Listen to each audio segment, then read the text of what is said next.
Hello, আসসালামু আলাইকুম। আচার বানিয়ে ফেললাম।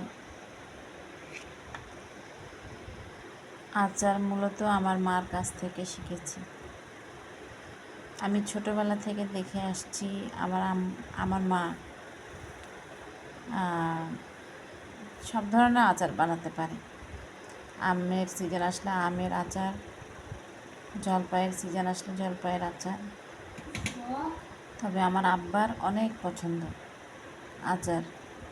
এই বৃষ্টির দিনে খিচুড়ি দিয়ে আচার দিয়ে খেতে খুব মজা। বৃষ্টির দিনে মূলত বেশিরভাগই মানুষ, বৃষ্টি যেদিন বেশি পড়ে সেদিন সবাই এই খিচুড়ি রান্না করে আর আচার দিয়ে খায়। আর আলু ভর্তা, খিচুড়ি, আচার এগুলো দিয়ে খেতে পছন্দ করে।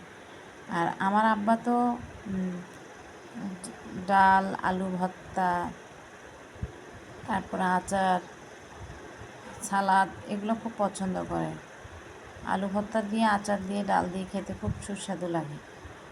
আর আমার মা প্রতি বছর আমার আব্বার জন্য আচার দিবে, কারণ আমার আব্বা আচার দিয়ে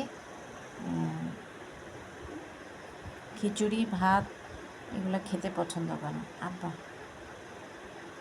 আর আমার মা প্রতি বছর এভাবে করে আচার বানায়। আমার মার কাছ থেকে আমি আচার বানাতে শিখেছি। আমার আচার কেমন লাগছে আপনাদের কাছে একটু কমেন্ট করে জানিয়ে দেবেন। ইনশাআল্লাহ আরও সুন্দর সুন্দর ভিডিও আপনাদেরকে আমি